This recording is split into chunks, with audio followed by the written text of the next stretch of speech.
पिता और पुत्र और पवित्र आत्मा के नाम पर आमेन।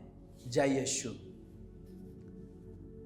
उपवास काल लंदन सीजन ऐसे का टाइम है, हमारे शत्रुओं को मित्र बनाने के लिए सीखने का एक कोर्स और ऐसे का टाइम। संत लूकस का सुसमाचार अध्याय 23 वचन संख्या 34 में ईश्वर का वचन है, ईसा ने कहा, पिता इन्हें क्षमा कर क्योंकि ये नहीं जानते कि ये क्या कर रहा है। पिता इन्हें क्षमा कर क्योंकि ये नहीं जानते कि ये क्या कर रहे हैं।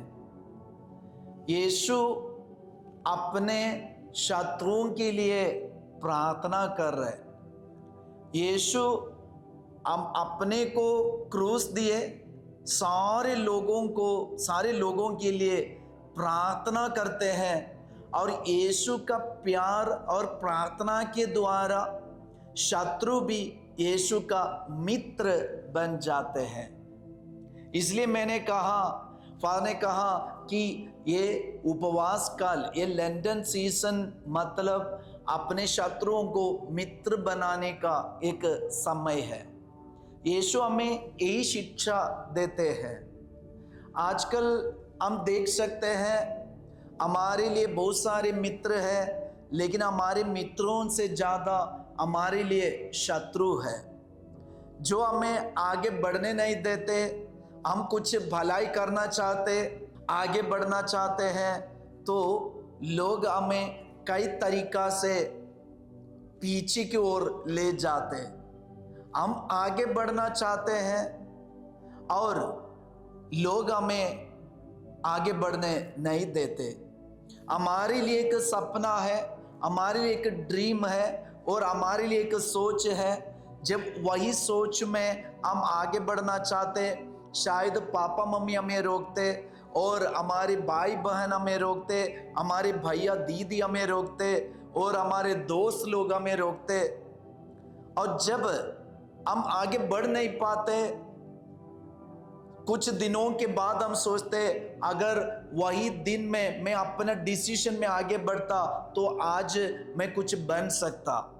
और इतना पढ़ाई किया, पापा मम्मी की बात मानकर और भैया दीदी की बात मानकर और दोस्तों की बात मानकर मैंने इतने सारे पढ़ाई किया, लेकिन आज भी मेरी हालत ऐसे ही है, मेरे जीवन में कोई ग्रोथ नहीं हुआ है।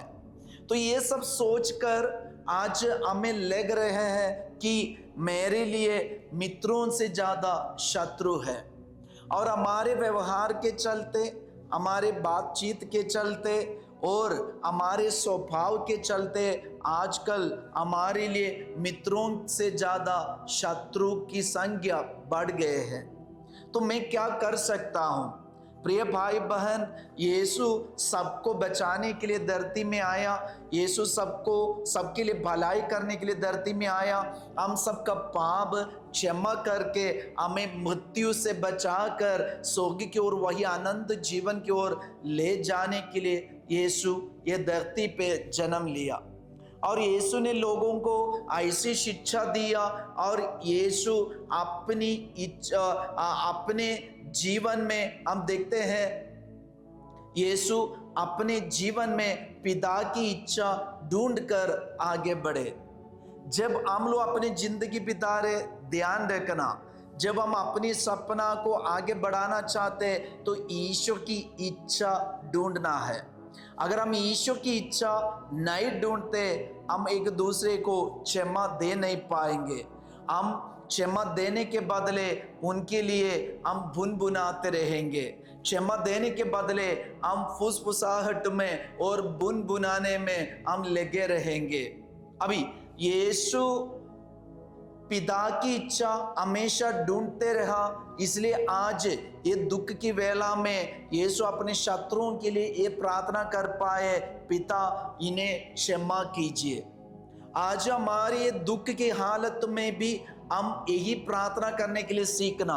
इसलिए फादर ने बताया ये उपवास काल मतलब ये लैंडन सीजन मतलब अपने शत्रुओं को मित्र बनाने का एक समय है, ऐसे एक कोर्स है।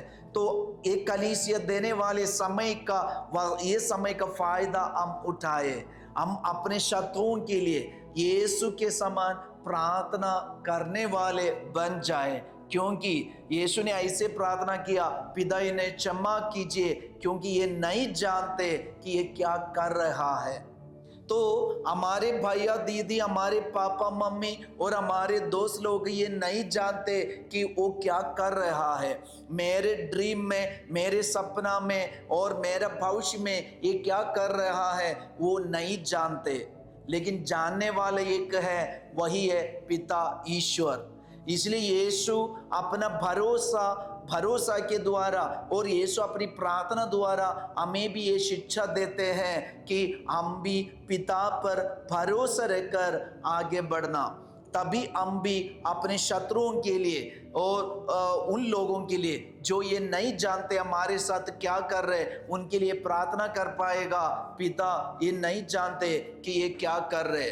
जब हम लोग ये प्रार्थना करेंगे, एक बात सच है, हमारे जीवन में भी पिता की इच्छा पूरी हो जाएंगे। पिता हमसे हमें सिखा रहे, मैं तुम्हारे लिए भविष्य की योजना जानता हूँ, आशामय भविष्य की योजना। प्रिय भाई बहन, आज पिता हमारे लिए, पिता ईश्वर हमारे लिए एक भविष्य की योजना रखा है। वो योजना हमारे जीवन में पूरा होना है तो यीशु के समान पिता पर भरोसा रखकर, यीशु पर भरोसा रखकर हम भी आगे बढ़ना, हम भी ये प्रार्थना कर पाए, ये उपवास काल में हमारे सारे शत्रुओं को हम भी मित्र बनाए। प्यारे यीशु, आपके समान आज के जीवन में हमारे लिए जितने शत्रु हैं उन सबको क्षमा देते हुए ये प्रार्थना कर पाए, पिता ये नहीं जानते ये क्या कर रहे, इन्हें क्षमा कीजिए। प्रभु आप लोगों के साथ हो। सर्वशक्तिमान ईश्वर पिता और पुत्र और पवित्र आत्मा आप लोगों को आशीर्वाद प्रदान करे। जय यीशु।